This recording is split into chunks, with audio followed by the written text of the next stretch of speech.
a clean 14.188% bond that you only need to invest a minimum of 50,000 Kenyan shilling, it is available. Guess what? This is a deal breaker. Why?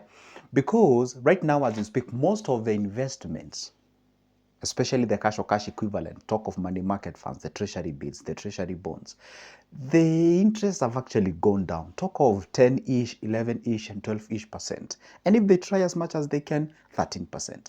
But right now, we have a bond that is going for a 14.188%. For those who are in investors, they definitely know what I'm talking about because this is a very, very, very good interest out there.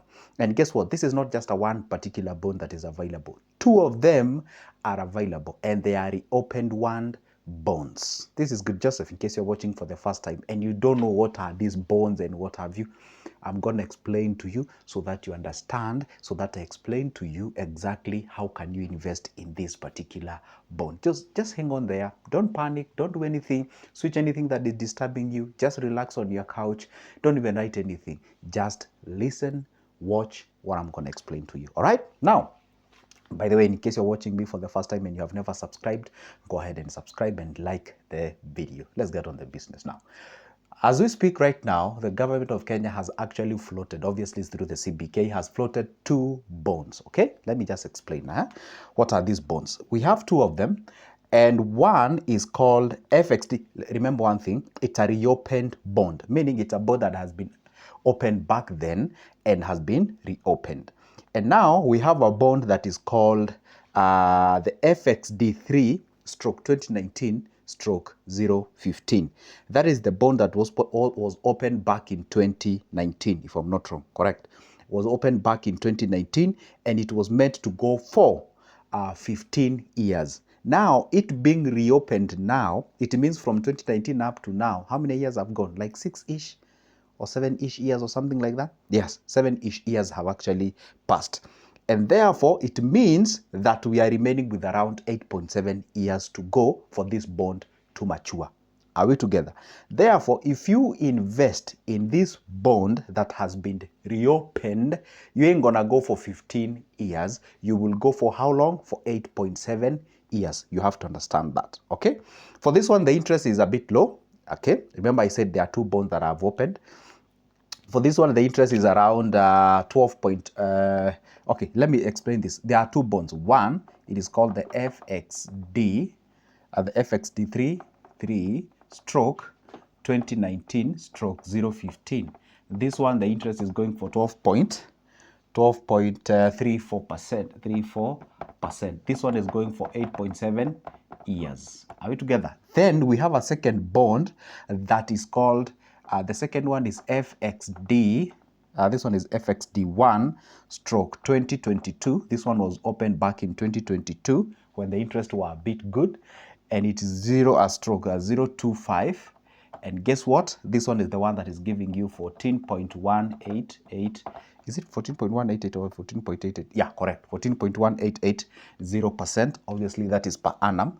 And this one is called, see, this is the connotation of the bond, but the name is the ISIN number. ISN number. This bond is called KE. Bonds are usually noted with a very long description. KE8. A lot of zeros there. You can go check it out from the website of Central Bank of Kenya, something like that. Okay. Now, this bond, the second one, this is where our interest is. This bond is actually fetching this interest. And don't forget one thing, FXD is always subjected to tax deduction.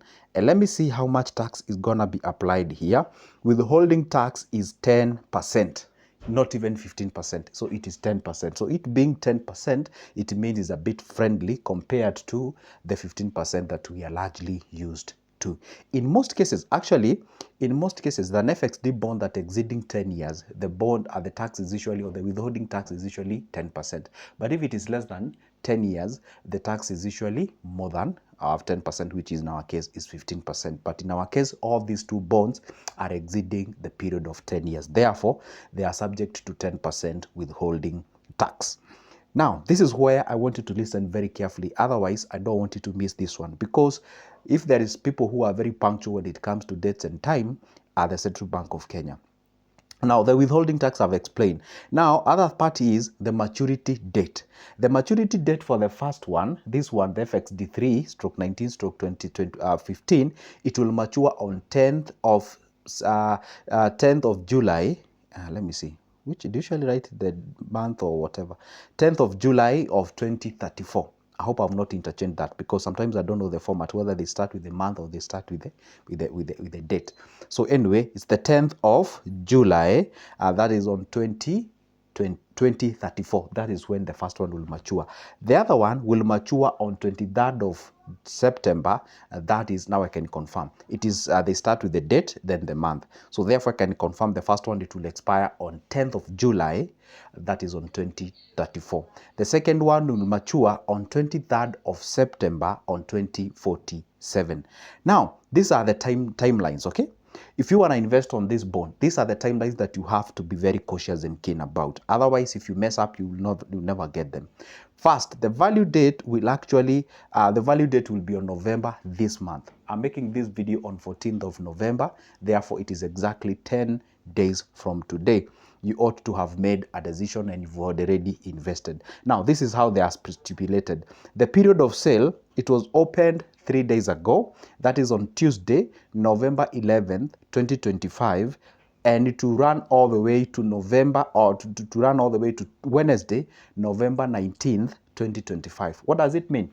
It's good I explain this. Some of my clients, they usually don't understand what these dates mean. Okay, from 11th Nov all the way to 19th of November simply means this is what we call the bidding period. Well, that's my own way of describing it, yeah? Okay, for them, they call it a different thing. For them, this is what they call it, period of sale. But for me, let me say it's the bidding period, meaning you are supposed to bid for this particular bond within this timeline. And remember one thing, very cautious, it will actually close on 10 a.m. In most cases, they usually close on 10 a.m. Yes, in 10 a.m. Now, those are the what? Those are the timelines, okay? So if you want to invest, you have to make sure that you run. So therefore, if you're watching this video, again, I've said I'm making this video on 14th, very early in the morning. It means that you can embark on that if you already have the Dow CSD account. You go ahead and do the bidding before the 5 days ends. That is next week on Wednesday. That is on 19th, so that you can be able to get this particular bond. Now, the other thing is that the period of sale, that one I've already said, the bid submission deadline, that is what will be on November of 19th of November by 10 a.m. It's quite funny, by 10 a.m. That is when you're supposed to do your submission of your bidding. Otherwise, if you come, let's say you come, maybe let's say you try to do your bidding at around, say, 11:05 a.m. on 19th of November, you cannot get that because the market has already closed. Okay, and now this is what will happen. The auction date, now is when the Central Bank of Kenya sit down and see all what that has been applied, all that has been bid, and they see who bid competitively, who did bid non-competitively, how much were they looking for. For example, in our case, they are looking for 40 billion Kenyan shilling. For what purpose? For the budgetary support. And then they realize, hey, guess what, we were looking for 40 billion, we've gotten. For example, we had an IFB back then, I think like 2-ish or 3 months ago. They were looking at, okay, I stand corrected, go verify that. I think they were looking for, allow me to say very strange figures, may not be the correct one. For example, say they were looking for 50 billion and then they get over 200 billion. We have some bonds that are oversubscribed and we have others that are undersubscribed. For example, recently we had another bond that I think it was, they were looking, I think, for 20 billion and they only got to buy because it was not that friendly. The bond was too long. And people are like, nah, we don't want this. This is too long. And all those kind of, it's not friendly. The interest rate is not worth it. This is why we say that the juice is not squeezed, worth the squeeze, and something like that. So the auction date is when they sit down and they decide based on the competitive rates that they have and the amount of money they actually got. Again, depending on the first come, first serve, who came early and what have you. See, there are very variety of parameters that they usually use when they're actually determining. Let me explain a little bit. You see, when you're bidding, there are two ways of bidding. When you're bidding, you can either bid competitively, but there are some of the limits. There are some of the limits that you can do what? You have to have for you to bid competitive. For example, here, non-competitive bid amount, it is from 50,000 all the way to 50 million. That is when you can actually invest.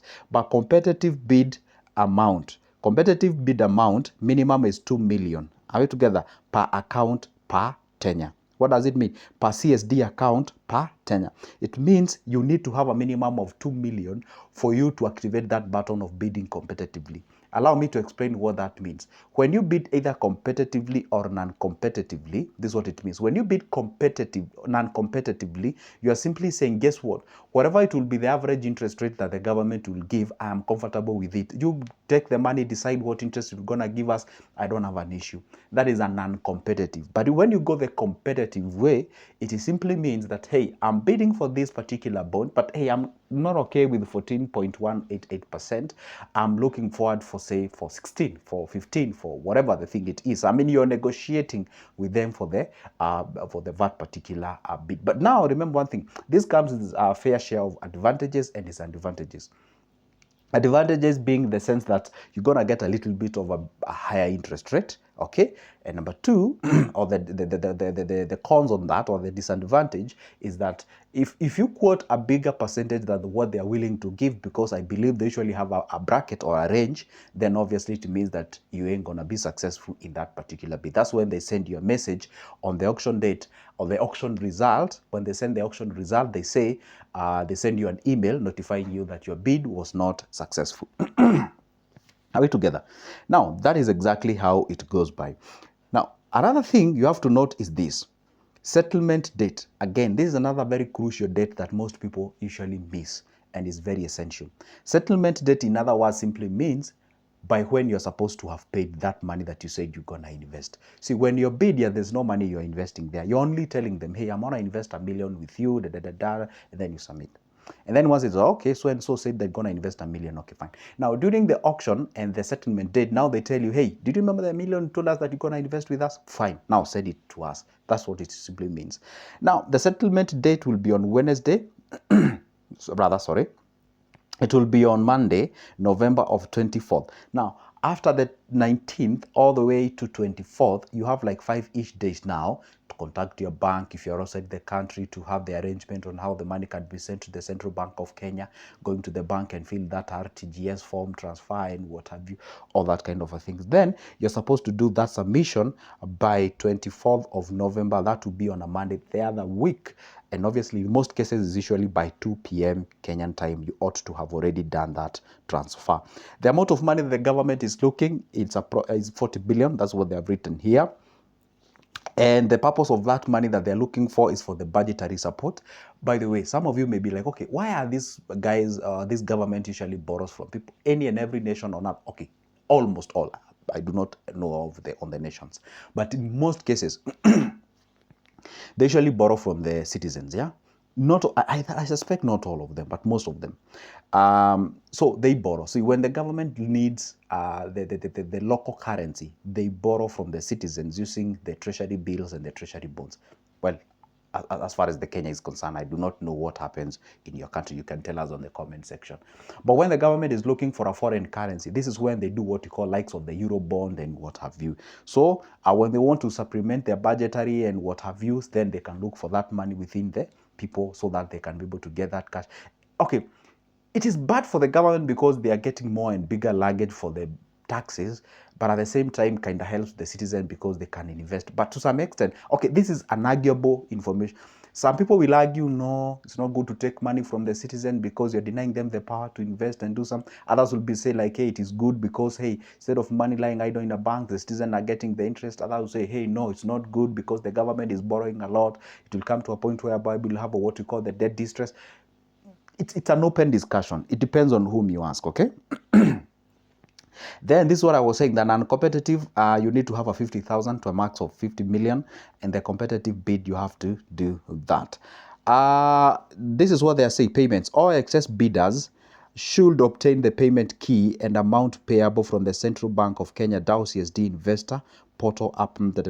Okay, that information. Anyway, guys, that is it. We have a bond that is coming up. Not even coming up. It's already up there. Should grab it if you had a plan of bidding or getting a bond.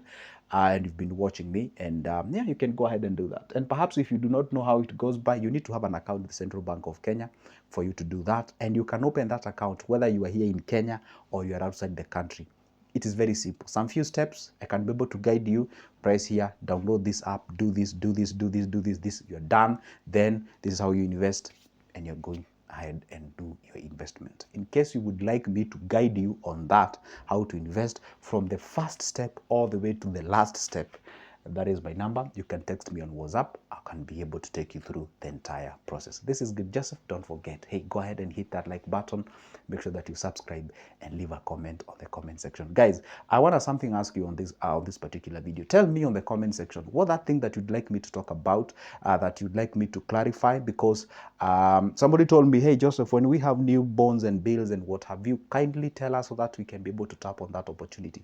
Others are telling me, hey, Joseph, the moment we'll have that ZD trader up and running. By the way, we already have that ZD trader that you can buy shares on your M-Pesa app, but it's not yet live, meaning you cannot be able to start buying and selling your shares out there. But the moment it start functioning, I'll be here telling you, hey, this is how you go ahead and do it. This is good. Joseph, don't forget to leave a comment on the comment section. Leave a subscription button, like the video. See ya.